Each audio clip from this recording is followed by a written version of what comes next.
What's up, guys? We're here at AMC Town Square with ChasingCinema.com. James Hugh, how are you, sir? Fired up, motivated, Finishing your passionate, sentences. in a big way, Miyavi. We are celebrating the holidays. Yes, we're going to be talking about the Japanese rock star Miyavi, and we're going to be talking about the real true life story of Louis Zamperini, who is a World War II vet and an Olympian. Well, not even a vet, a war hero. And this is in Angelina's new film, Unbroken. Miss Angelina Jolie. Her second directorial film. Yes, what sir. What do you think's going to come out of this film? Are you excited to see it? Let's go from there. The problem with the internet is, and people like me who actually go on the internet to look for this stuff, is the reviews are not coming out good. No. People are not, and people actually aren't having a problem with his actual story. Well, I don't think you can even hate on the story. Yeah. So understand that. It's not his story, but supposedly it's the director. It's the direction of the film is not good, and that is Miss Angelina Jolie. And let me say this: I am very fond of Angelina Jolie as an actress. I enjoy her films, and then I think it's cool that she's wants to be behind the lens now and just improve her craft. Nothing wrong with that. What I've been, and what we already know going into this is that the film was quote unquote snubbed for the Golden Globes. Yes. Granted, the Golden Globes is completely different than the Academy Awards. It is nowhere near as respected. It is what is important. Hollywood Foreign Press likes to kind of tends to really kind of like celebrities and stuff like that, which is weird that Angelina Jolie wouldn't be nominated, but going in, I have to see why she wouldn't be nominated. Going in, also, I do know recently that this film was, well, you know how many films have rewrites. One of the last rewrites of the film was written by Joel and Ethan Coen, who are great filmmakers, which just seem, Joel and Ethan Coen to be teamed up with Angelina Jolie just kind of sounds odd. I don't know the extent of how much they worked on the film, but I know they did write a draft of the script. Like you said, this is a story where you cannot hate on the true story. It's actually based off of a book that came out a few years back by the same author who brought us Seabiscuit, that novel that was eventually turned into a film. So Angelina Jolie has been carrying this project. She's really excited about it. I'm excited to see it. I know it's a little bit over 2 hours, maybe around 2.5 hours. So let's do this. All right, and I want to throw it quick. It makes me sad because in real life, the actual Olympic athlete had passed away. And then it's cool to see Jolie. She's been having her featurettes, and their featurettes to me are making this film look really, really good. So I'm excited to check this out. 2.5? Yes. 2.5. We'll be back. All right, guys. So we just got out of Unbroken, Angelina Jolie, second directing film, ChasingCinema.com. How was the film? Okay, so I think Angelina Jolie's second film that she had directed is a valiant effort, but I think Unbroken has plenty of issues. Maybe you could say it's broken? Yes. In my review, I actually said, they say if it's unbroken, don't fix it, but in my opinion, this needs to be fixed. Anyway, the film is led by actor Jack O'Connell, who plays our main character, a World War II vet, our Olympian.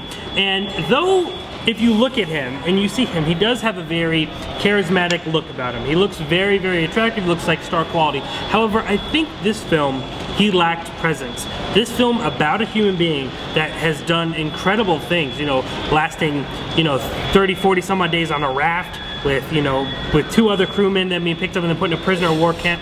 I mean, that says something about a person. And though this film, you automatically know going in it's supposed to be inspiring and uplifting, I didn't feel that, and I think that's a major problem, and I think part of it was Jack O'Connell. I think that he just didn't have this presence that was lacking.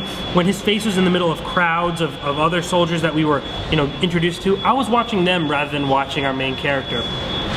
I also caught myself, being more interested in other characters, especially the Bird, as he was known, an army sergeant who ran this, well, not ran, but was a guard at this war camp by the name of Watanabe, and he was played by Miyavi, who is a Japanese rock star and composer who doesn't have much acting experience, but Angelina Jolie brought him on, and I was honestly more interested in him. I was more intrigued in his character. I followed him. However, the sad part about that is it only comes about the last third of the film. You see this whole film and you expect that it's going to be a lot to do in the prisoner of war camp, but it's actually only about little less than half the film. But I thought he was interesting, and I felt that the fact that I was more interested in the guy that was beating an American soldier and an Olympian, and I was more interested in his story, and that really says something about what was lacking in this film. I think it could have been about 30 minutes shorter. I think that there's a scene with sharks that just there's a lot of scenes with sharks, and I kind of had a problem with that. It just seemed a little bit too cheesy. The movie looks a little bit too clean for its own good. You know, this is a war film, and you know, a lot of people are criticizing the fact that Jack O'Connell is going through, again, 47 days on a raft. He's fighting in a prisoner of war camp, but his hair remains untouched, looking beautiful as always. You know, I just feel the film looked too clean. I didn't really care. I felt like I was watching it from a window. I couldn't be fully invested. I couldn't get that emotion. I wasn't inspired. I was actually kind of bored. Not a terrible film, but it has plenty of issues. So do you think these issues are more of O'Connell, or do you think it's Jolie? I think it's both.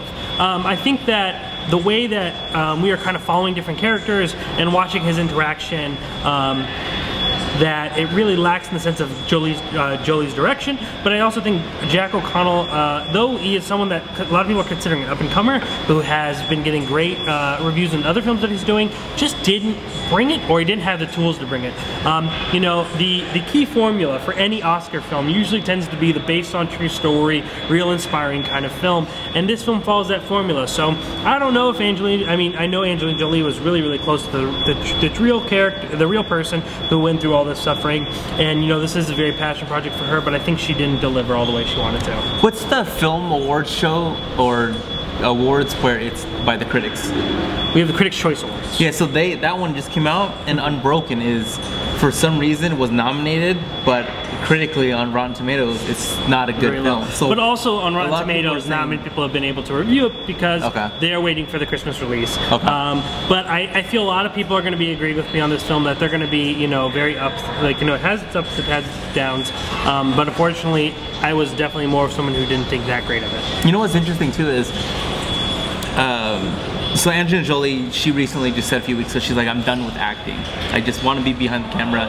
And then Ben Affleck didn't say he's done with acting, because he's obviously not, because I think he's going to be very well invested in the DC universe as Batman, and more than likely going to direct a couple Batman films, and more than likely going to direct a Justice League film one day.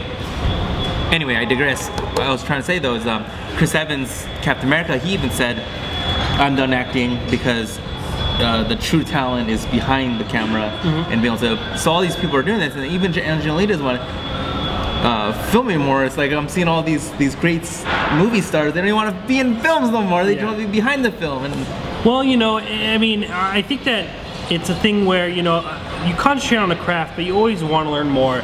And I think the people that really, really care about this medium and really care about the art of filmmaking want to do more. Angelina Jolie, though she says she wants to quit acting, has a bunch of productions where she's already acting, and she's making Assault 2 that's going to be coming out. Yeah, but that's not confirmed with her. I'm pretty sure it was confirmed that Which I would love. She's actually like production right now.